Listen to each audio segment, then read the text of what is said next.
সম্মানিত ভিউয়ার্স, আসসালামু আলাইকুম। এখানে যে বাড়ি নির্মাণটা দেখছেন এটি হচ্ছে 4 বেডরুমের একতলা বাড়ি নির্মাণ কাজ চলছে। বাড়িটার এতটুকু করার জন্য খরচ হয়েছে 11 লক্ষ টাকা।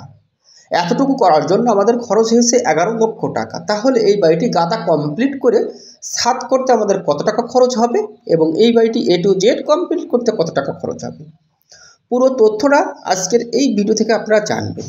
আর জানতে হলে অবশ্যই আপনার ভিডিওটা কন্টিনিউ করতে হবে। তাহলে এই বাড়িটার সম্পূর্ণ বিষয়টা আপনারা জানতে পারবেন যে কিভাবে বাড়ির ফাউন্ডেশন করা হয়েছে, কতটুকু জায়গার উপরে বাড়িটি নির্মাণ করা হয়েছে, পুরো বিষয়টা কিন্তু আজকের এই ভিডিও থেকে আপনারা জানবেন। বিকজ এটা হচ্ছে বাড়ির সামনের সাইড। বাড়িটা করার জন্য আমাদের দৈর্ঘ্যের দিকে জায়গার প্রয়োজন লেগেছে 36 ফিট, প্রস্থের দিকে জায়গার প্রয়োজন লেগেছে 29 ফিট। যদি আমরা স্কোয়ার ফিটে হিসাব করি তাহলে আসে 1044 স্কোয়ার ফিট, শতকে হিসাব করলে আসে 2 শতক 39 পয়েন্ট। তো খুবই অল্প জায়গার ভিতরে অসাধারণ মানের একটি ফ্লোর প্ল্যান আপনারা দেখছেন। বাড়ির এটা হচ্ছে সামনের সাইড। বাড়িটার গেট করা হয়েছে মূলত দুইটা। তো আমরা গেটে অবশ্যই আমাদের ভাড়া করা রয়েছে, এই জন্য আমরা গেট থেকে প্রবেশ করতে পারছি না, আমরা ঢুকছি রুমের দরজা দিয়ে। এটা হচ্ছে সামনের সাইডের বেডরুম। এই বেডরুমের সাইজটি দেওয়া হয়েছে 14 feet by 11 feet. 14 feet by 11 feet প্রত্যেকটা রুমের সাইজ দেওয়া হয়েছে। তো আমরা প্রত্যেকটা রুমে যে আমি আপনাদেরকে দেখাবো। তো আসেন এই বাড়িটির ফাউন্ডেশনটা আমাদের কেমনভাবে আমরা করেছি। এটি হচ্ছে 3 তলা ফাউন্ডেশন দিয়ে আজকের এই বাড়িটির নির্মাণ কাজ আপনারা দেখছেন। এটি হচ্ছে সম্পূর্ণ অটো ভাটার ইট দিয়ে গাঁথুনি কাজ চলছে।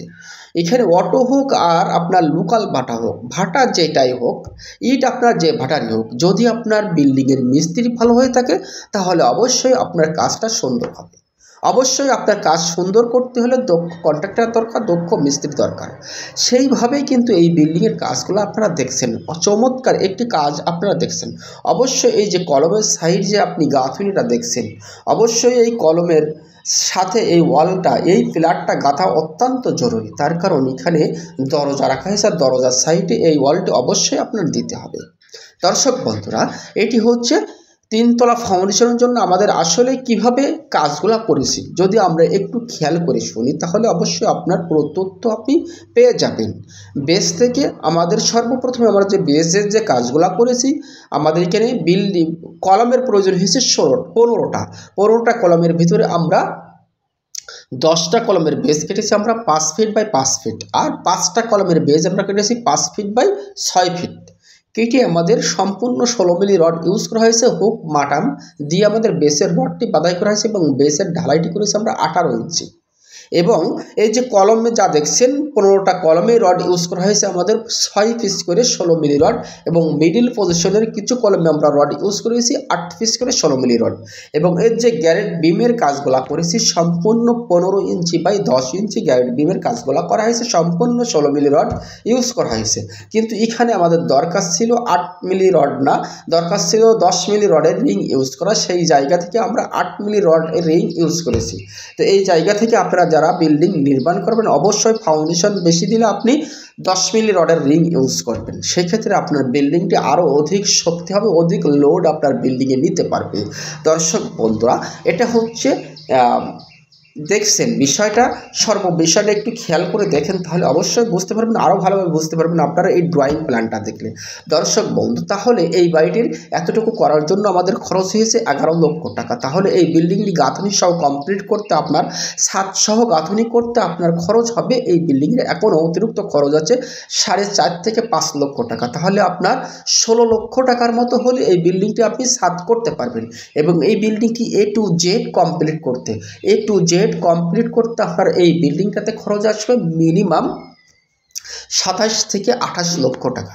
তাহলে আপনার এখান থেকে ছাদ করতে খরচ হচ্ছে 16 লক্ষ টাকা, আর ছাদ করার পরে আপনার খরচ থাকছে এখনো 12 লক্ষ টাকার মতো। তার কারণ A to Z কমপ্লিট করতে আপনার 27 থেকে 28 লক্ষ।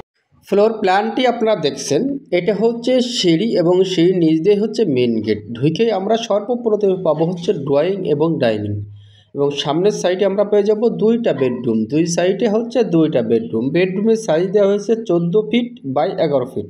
তারপরে আমরা পেয়ে যাব হচ্ছে ড্রয়িং এবং ডাইনিং, এখানে দেওয়া হয়েছে 10 ফিট, কিন্তু এই জায়গায় বিল্ডিং করার সময় একটু বেশি দেওয়া হয়েছে 12 ফিট। এবং তারপরে এখানে এটি দেখছেন, এখানে এটা ড্রয়িংয়ে দেখানো হয়েছে কিচেন, কিন্তু এই জায়গা থেকে একটি বেডরুম করা হয়েছে। আর এখানে দুইটা টয়লেট করা হয়েছে দেখছেন। এটা হচ্ছে পিছন সাইডের বেডরুম 13 ফিট বাই 12 ফিট এবং সামনের সাইডে হচ্ছে দুইটা বেডরুম। বিল্ডিংটি করার জন্য দৈর্ঘ্যের দিকে জায়গা লেগেছে 36 ফিট, প্রস্থের দিকে জায়গা লাগছে 29 ফিট। যদি আমরা দৈর্ঘ্যপ্রস্থ হিসাব করি তাহলে আসে 1044 স্কোয়ার ফিট, শতকে হিসাব করলে আসে 2 শতক 39 পয়েন্ট।